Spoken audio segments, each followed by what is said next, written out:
Mahakama Kuu Masjala ndogo ya Kigoma leo Alhamisi ya Julai 16 mwaka 2026 imeifuta kesi ya kupinga matokeo ya uchaguzi wa jimbo la Kigoma mjini yaliyompa ushindi Levocatus Chipando maarufu kama Baba Levo. Uamuzi huo umetolewa na Jaji Victoria Nongwa aliyekuwa akisikiliza kesi hiyo, akieleza kuwa ushahidi uliowasilishwa mahakamani haukuwa na nguvu ya kuwalazimisha walalamikiwa kuanza kujitetea.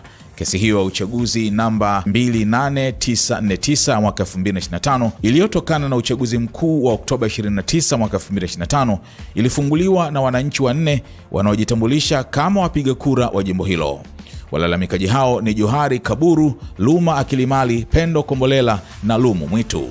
Baada ya uamuzi huo, Baba Levo amesema anashukuru Mungu na mahakama kwa kile alichokiita kutendeka kwa haki, huku akisema sasa anataka kupewa nafasi ya kuwatumikia wananchi wa Kigoma mjini bila kuvurugwa na kesi.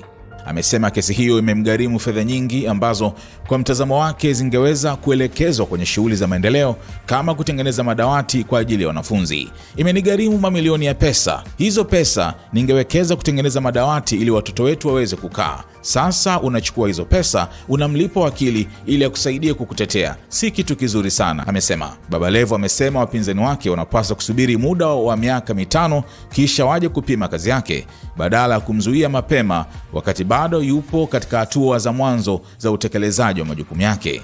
Amesema Chama cha Mapinduzi kilimpa nafasi ya kugombea licha ya kuwa na elimu ya darasa la 7 kwa sababu kiliona ana uwezo wa kuwatumikia wananchi wa Kigoma mjini.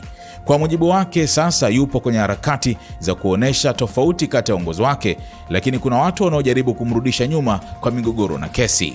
Mimi nimeumbwa kwa ajili ya kuwapambania watu wa Kigoma na kazi hii nitaifanya kwa nguvu zangu zote, amesema.